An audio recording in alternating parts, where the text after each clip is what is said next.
Ассаламағалейкум. Бүгінгі мынау біздің сұхбатымызда бал шаруашылықта бал бағып байы жолда түскен таныс Меделхан ағамызбен бүгін сұхбаттамыз. Аға, амансыз? Ал енді аға, мынау бағып жатқан ақ қойыңыз бен қызыл қойыңыздың бір айырмашылығын айта кетсеңіз. Ақ қой ақ, қызыл қой қызыл.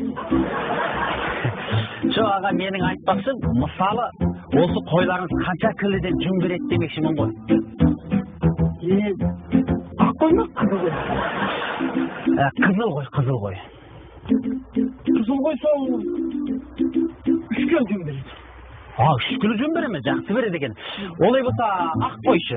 Ақ қой да сол 3 кіло жүн береді. Ақ қой 3 кіло жүн бере ме? Жақсы екен, жүнді екен қойларыңыз.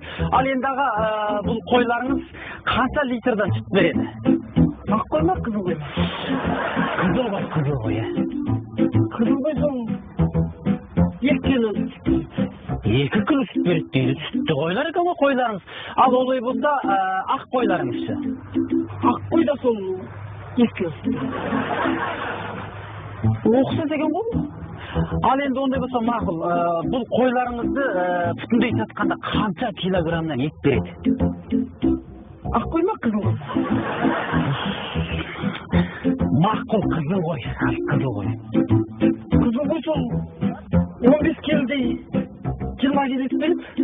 15 кілде 20 кіло. Ал енді ақ қойыңызшы? Ақ қой да сол 15-те 20 кило ет береді.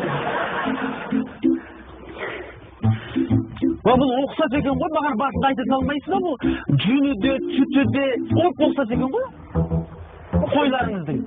Оқсамайды. Қалай оқсамайды ол? Қайтып оқсайды ол?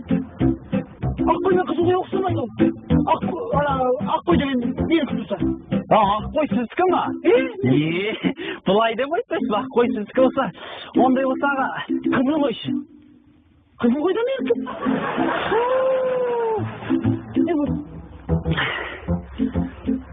Өз кімді ақымақ қып тұрсыз өзі? Ақ қой ма, қызыл қой ма?